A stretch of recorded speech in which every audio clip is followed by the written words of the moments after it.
let me introduce our wonderful chair, Clara Bauman. So Clara is currently a doctoral researcher at the Department of Sociology at the University of Duisburg-Essen, and also at the International Max Planck Research School for Social and Political Constitutions of the Economy in Cologne. Very beautiful city, Cologne. Everyone should go there and visit. And then she's currently working on the global influence of Chinese state and private investment and their effects on labor relations with a special focus on Latin America. So without further ado, now, Clara, the floor is yours. Yes, thank you so much, Alvin, for this very nice introduction. And also hello from me and good morning or good afternoon to all the parts and all the participants from all the parts of the world from me. And yeah, welcome to today's debate about China's Belt and Road Initiative and its role within the post-COVID or still current COVID world, maybe. So firstly, I would like to thank the organizers and especially Alvin Young very much for giving me this chance to participate in this discussion today. I'm really honored to chair this because I think today we will really touch upon many meaningful aspects that are related to our modern globalized world that obviously has been changing in enormous speed throughout the last year or even 1.5 years already. So obviously, as intended in the title of our discussion today, one of the most pressing questions in this context is whether the Belt and Road Initiative of China will reshape the global economy and world order in the post-COVID-19 world. And in order to shed light on this very pressing question, we have three very renowned experts today in our group that are gratefully joining us. And yeah, we'll discuss this issue. So now I would like to briefly introduce our three speakers and then hand the stage over to them for a brief introductory remark of each of them to talk a little bit about their newest books, about the insights on today's topic, before I then will hand over to our discussant, Alvin Young. So among the speakers, firstly, we have Professor Daniel Drache, who is a Professor Emeritus of Political Science at York University, and at the same time working as a senior researcher at the Roberts Center for Canadian Studies. And I guess we can say that his studies on globalization are truly multifaceted and help us to shed light on our time of inequalities within and among societies and different ways on how public engagement can change global narratives. So while his work includes the different aspects of global governance and the World Trade Organization, the NAFTA and North American integration, and studies on contemporary resource capitalism, he's also one of the three joint authors of the book One Road, Many Dreams, China's bold plan to remake the global economy, which we will discuss today and which definitely makes him an expert on today's question. So welcome, Professor Drache. I am very happy and excited to have you here in this discussion round. Well, thank you very much, Clara.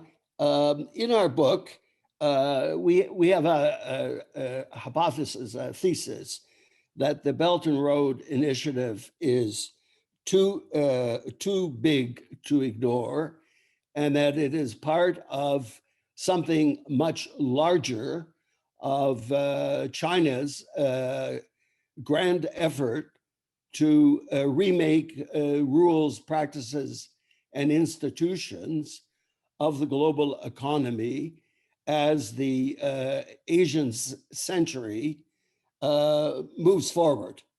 So a good place to begin in trying to understand Belt and Road, which is always, remember, a controversial initiative because it is like a 10-level chessboard. It exists on many levels. So what I want to do is identify three strengths and three weaknesses and say a bit more about it in my time. So I would say of the three strengths, which is very interesting to think about, is that it is very innovative. There's nothing like it in the world.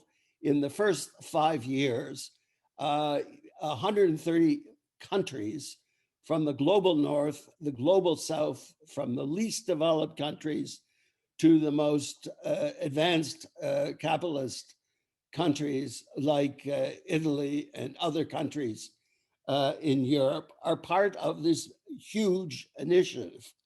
So I think one of its strengths is that it is innovative because it recruits participants on a basis of pragmatism, not ideology. Right? They are working with China. They take risks. Working with a great power is always a risk because China has its own geopolitical agenda, but there is no buy-in. This is not like the Soviet Union or China in the 60s and 70s around the world. There's one objective only: to use Chinese resources combined with local people to move the infrastructural agenda forward. So the second thing is it is badly needed, right?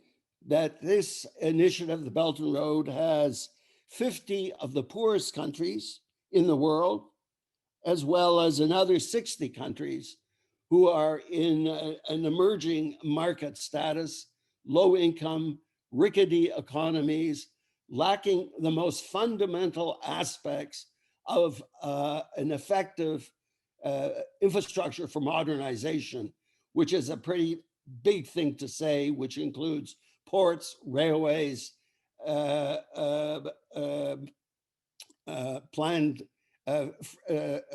round-the-clock electricity, clean water, connecting landlocked economies to ports.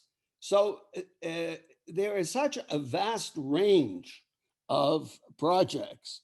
And the Asian Development Bank says $40 trillion is needed. China has already spent, no one knows the exact numbers, somewhere between, or is going to spend between $8 and $12 trillion. So this is, even when we compare it with Biden's massive stimulus investment in the United States, we can see that this is exceptional compared to the Marshall Plan, which lasted 3 years, 4 years in today's currency, would be roughly $150 billion. So China is investing this enormous figure between 8 and 12 trillion. So the policy banks are the key to making this multi-level project, multi-country project, obviously supplying the resources. Now, one other thing we should know is that the end date is 2049. So we're looking at a massive infrastructural initiative that began in 2013 and is targeted to end in 2049, the centenary of Chinese Communist Party taking power. So it's timely. And the final thing I want to say is its design strength. 15,000 projects. So you have to be careful when you're talking about the BRI. What are we really talking about? 15,000 contracts. A lot of them have to do with oil and gas and coal, fossil fuel. So China doesn't get a big red star for that. But it also has many, many projects to promote green energy in large parts of the world, in Pakistan, Bangladesh, etc. So the world's largest wind farm is part of this. The world's largest solar farm is part of this. The string of pearls, the ports that link the Belt and Road. There are new links to Europe between Beijing and London, England. So as an economic geographer, you would have to say that its strength is there is no one size fits for all. That is why China has been very successful in negotiating bilateral relations. So it's not a multilateral institution. It's not a political organization. It has no political agenda, but it is a unique form of Chinese international cooperation and development. So quickly, what are the three drawbacks? Well, 20% of these projects are going to fail. How do we know that? Because we look at the World Bank, we look at the IMF, we know that international development projects often go off the rails. China is no exception. So there is going to be failures because some of the projects are ill-designed, some of the projects are inappropriate, some of the projects will not serve the ends, that there will be opposition from local communities and change of governments. So the second, so that's the first thing, there are always design defects. Though when we look at 15,000, I think, though other people may disagree with me, there are about 12 to 15 projects that are in trouble today. They're not hundreds. There are about 12 to 15, and they're interesting studies of failure. Secondly, you could also say about that no country has quit the alliance, got 130 countries. If this is a terrible thing, if they are being cheated and swindled by China, of course, every country is free to leave. So, of course, do they leave? Well, are there conflicts? Yes. How are these conflicts resolved? We can talk about that later. So the second weakness, of course, is crony capitalism. Throughout much of the world, you have a lot of corruption in government. We're just seeing this in South Africa. We see this in Kenya. We see this in Pakistan. We see this in Egypt. We see this in the United States, which is not part of this deal. But we know there's a lot of corruption, and it's not something that is kind of just a blip on the screen, but this is institutional corruption of elites who use these kinds of projects for elite ends, for basically stealing money that is targeted for development for their family and friends. So that is always going to be a problem. So and it is a part of the trilemma. The trilemma, which is that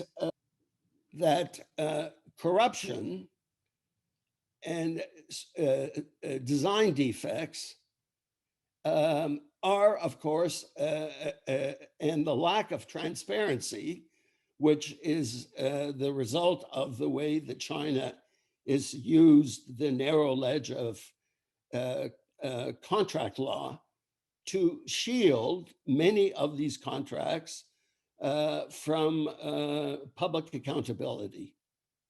So this is why basically,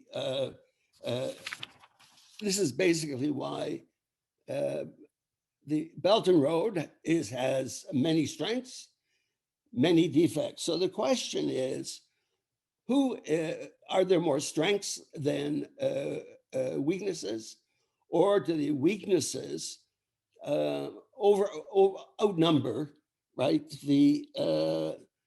this vast infrastructural initiative that China uses to build influence, make friends, support international development? So that's my first shot. Thank you. Thank you so much, Professor Drache, for these very important initial insights. I think also drawing on your last question, we can benefit a lot of this in our debate today.